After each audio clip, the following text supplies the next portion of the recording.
After so much time, we are finally doing this. An Assassin's Creed protagonist ranking.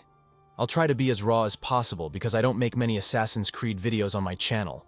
We will start from the worst all the way to the best. First up, or I should say last, is Arnaud Dorian. I don't think my opinion will be controversial at all because we can all agree that he simply wasn't him. Sure, he had the skills, the hidden blade, and whatnot, but at the end of the day, he was just kind of forgettable, you know? I remember playing through Unity back in the day and just feeling like Arnaud didn't really have any standout moments. Nothing about his story really stuck with me. Even now, if you asked me what happened to the guy after the events of Unity, I'd just have to shrug my shoulders. That ain't exactly the sign of a memorable protagonist. And for a series with as rich a history as Assassin's Creed, a forgettable lead character kind of makes Arnaud the worst of the bunch in my book. I know some might point to his flashy combat style or whatever, but that can only take a protag so far. At the end of the day, I just feel like Arnaud ended up blending into the background way too easily. Not what you want from the guy headlining your big budget game. Next up is Connor. Assassin's Creed focuses a lot on combat, and Connor had the skills to pay the bills when it came to combat. Whether he was taking out redcoats with his tomahawk or stalking enemies from the trees, his prowess in battle was never in doubt. But we just talked about how skills alone don't make a compelling protagonist. Not at all. Connor's personality was drier than a month-old toast. I get that he was raised by his native tribe and didn't have much experience with colonial American culture. But dude was just stone-faced and monotone, no matter the situation. Even in emotional moments, he reacted with all the excitement of a hunk of wood. And it's not like he didn't go through some heavy stuff that should have drawn out some sort of response. Watching his village burn down, fighting his pal turned Templar, etc. With most Assassin's Creed protagonists, you get a balance of skillful killers and charming rogues. Ezio, Edward Kenway, and even grumpy old Altair had layers to them. But Connor was almost all skill, no soul. And that made him way less compelling, even with his connection to historical events and figures. Maybe it was an attempt to portray Native Americans as stoic stereotypes. Whatever the intent, stripped of any real personality, Connor ended up being a disappointment as a playable character despite his martial talents. Still not the worst character. Now moving on to Aya. I've got to say that the developers really dropped the ball with Aya in Assassin's Creed Origins. For most of the game, she feels like an accessory rather than an essential character. As Bayek's wife, she should have an equal part in avenging their son's death. Instead, I found her relegated to the background, with way less screen time or development compared to my dude, Bayek. Don't get me wrong, once the story shifts to putting Aya front and center later on, I was intrigued to see where her personal journey would go, but that's not something we can balance. But the game gave me nowhere near enough backstory or emotional investment in her character for that pivot to feel earned. One minute I'm just meeting Aya, then suddenly I'm expected to be on board as she heads for Rome to become the legendary Amunet. It gave me whiplash, man. I'll tell you what Origins needed. More sequences focusing on Aya's inner demons, her unique relationships and motivations, and her temptation by the Order. You know, all that juicy, layered characterization stuff that made someone like Ezio so memorable. Instead, her missions were flat information gathering with zero ethical stakes. What a waste of her historical importance. Call me crazy, but I think everyone would have dug seeing Aya's entire transformation into Amunet happen on screen. At least then, maybe I'd feel like she was an essential assassin rather than just Bayek's backup. But with so little development from Aya as a persona, her rise as Amunet felt unearned. And it left this would-be top assassin feeling pretty hollow, if you ask me. Next up. Now, this might be a little controversy or something you wouldn't see coming. But before anything, I've got to give Ubisoft props for the concept behind my man Shay. An assassin gone Templar is a killer hook. After becoming disillusioned with the Creed, seeing him turn to the Order and become the enemy he once fought holds some juicy potential. And look, I had plenty of fun playing as this conflicted Irishman during his globe-trotting Templar adventures. But I'd be lying if I said the writers 100% nailed making Shay an all-time great character. I enjoyed seeing Shay's crisis of faith after realizing the assassins weren't the unambiguous good guys he thought. That internal tug-of-war between his past loyalties and new Templar allegiance made for some morally gray dilemmas I could sink my teeth into. But I gotta say, I don't think the game devoted nearly enough time to setting up his relationships with the Brotherhood before tearing them apart. I mean, We barely got to know guys like Hope and Liam before Shay was forced to kill them. You kind of robbed those betrayals of their full emotional punch, if you ask me. Plus, I felt Shay's transition from disillusioned assassin to high-ranking Templar Grandmaster happened too rapidly off-screen. It was almost like the writers were speedrunning his development into the colonial-era villain we meet in the later games. One minute I'm playing as a novice Shay, and the next he's a Templar bigwig calling the shots. It felt like narrative whiplash. I wish Ubisoft slowed down and gave us Assassin's Creed Rogue 2 to better show Shay coming into his own as a Templar leader. That would have helped cement him as a legendary personality within the lore. Shay still rocks as one of my favorite playable figures from the series, but a meatier storyline devoted to his shifting loyalties could have maybe turned him into an all-timer. Let's move on. And trust me, we are going all the way back. I'll admit that going back to the very first game, Altair can feel a little plain compared to later protagonists like Ezio, who ooze charisma. Some accuse him of lacking personality, but I believe that misses the subtleties of his character. We must remember that Assassin's Creed was originally conceived as a more grounded historical simulation before leaning hard into elements like flashy combat and outsized fictional storylines seen in recent entries. Within that context, I found Altair's reserved disposition a refreshing change, as we inhabit an assassin more focused on observational skills and tactical planning than bravado. Basically, you can't figure everything out in your first attempt if you ask me. Just look at GTA. Too often, I discover protagonists held back by brash choices, where discipline like Altair's serves the Brotherhood's creed far better. His methodical nature also contrasts well with chaotic set pieces like a Masyaf raid. Could he have exhibited more internal conflict over his demotion and redemption? Damn sure. But we must recall that Assassin's Creed was a more streamlined blueprint for future games. I believe Altair laid vital foundations as an honorable, justice-oriented hero who listens and evolves, unlike the power-hungry targets he slays. Though controller limitations hampered expressions, his regret and grief after killing innocents alongside targets resonated with me. We witness redemption through wisdom, tenets of the creed that still echo. If he lacks Ezio's bravado, Altair pioneered the path, an original assassin who valuably personifies the virtues called to this day. I cannot replay those 9th century memories without profound respect for Altair, who overcame arrogance to stop catastrophe from both sides of his blade. Respect him for who he is. Nothing more, and nothing less. Next is Evie Fry.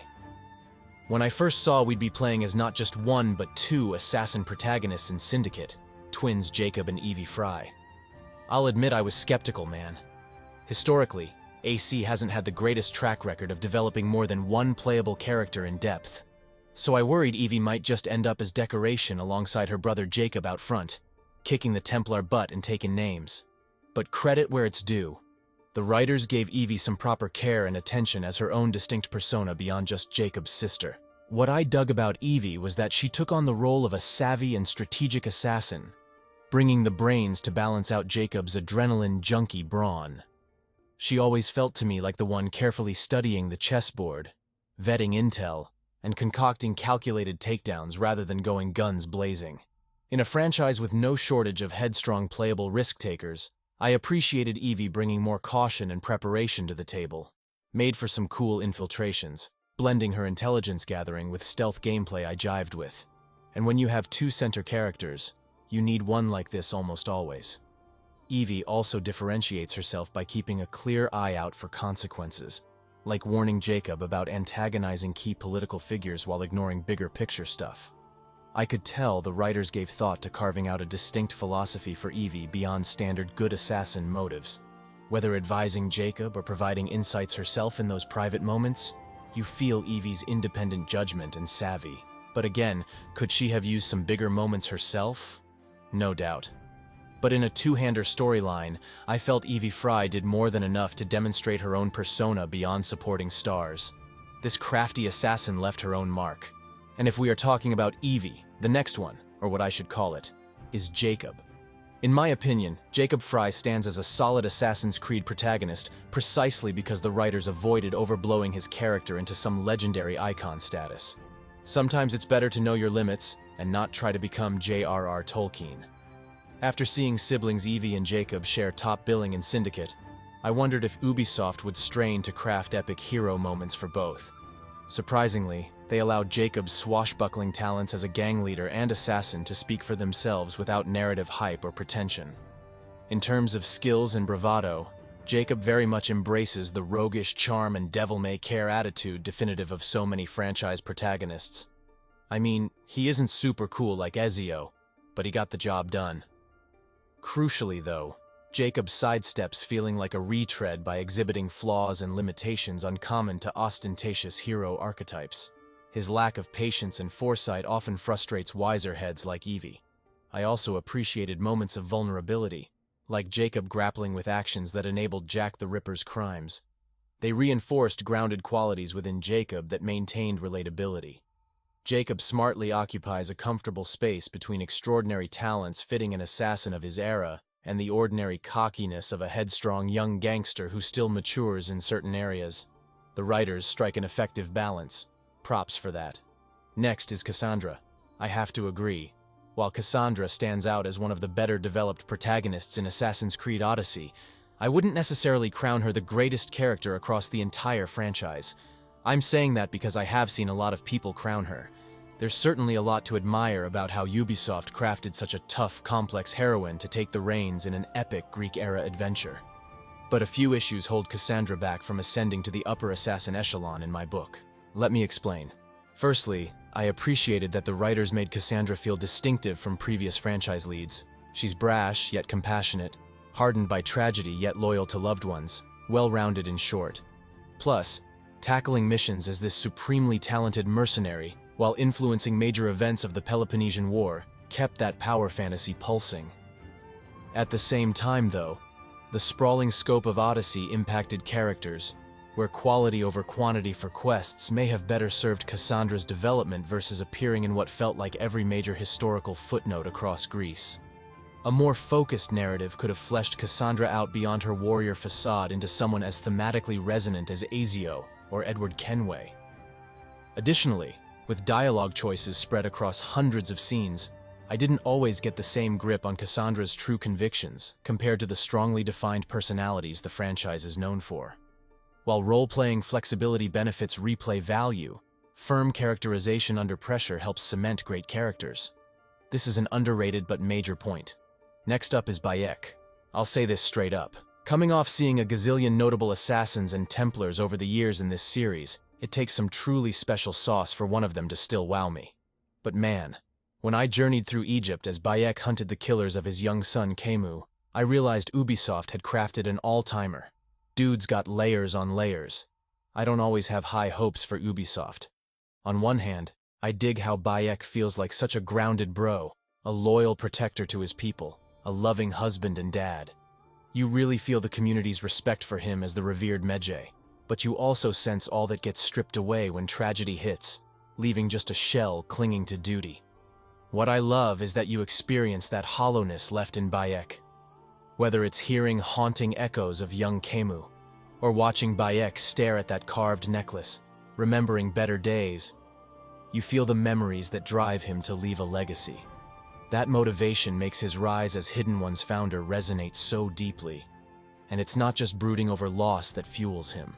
When he befriends folks like crazy rebel Retta, saves common citizens from torment, or goes on mystical trips through Egyptian afterlife challenges, you witness a humble human full of conviction behind the badass warrior. Legacy-wise, I get chills knowing this OG assassin I bonded with over such emotional highs and lows ripples through history to inspire the Brotherhood today.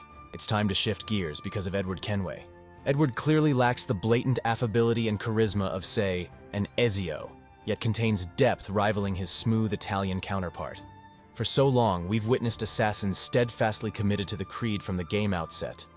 What attracted me to Edward was the opportunity to observe a different character arc, his conflicting motives between selfish pursuit and the pull of principle endlessly butting heads. I'm not lying when I say that.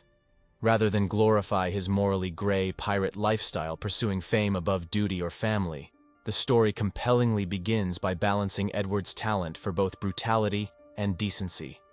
The memory of lawless plunder and merriments he shared with chaps like Thatch comes to haunt Kenway as the vices that benefit Rouges slowly shackle him. But equally present is his capacity for valor in protecting innocents from the Templar threat. a warring conscience both players and Edward grapple with. I found immense appeal in witnessing this vagabond slowly renounce debaucherous, treasure-obsessed behavior toward finally championing the values of the Brotherhood, seeking justice over an unquenchable thirst for gold or recognition. Edward came to embody a man who attained clarity and purpose, his progression toward a responsible assassin and devoted family.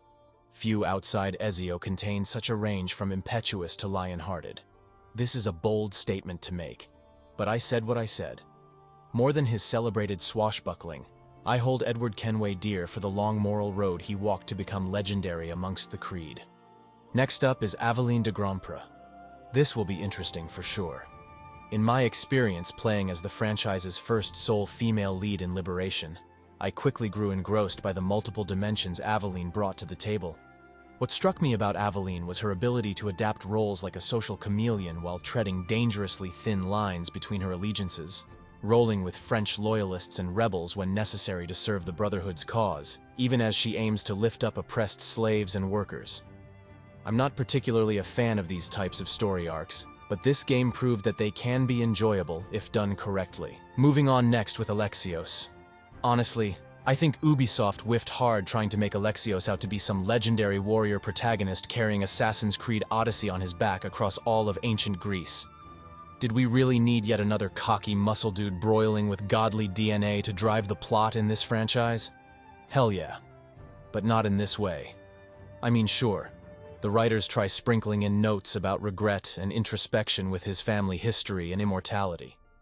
But none of that winds up mattering much when almost every quest involves flexing his mercenary skills, like bashing mythical monsters or jumping off mountains like a stuntman to look rad.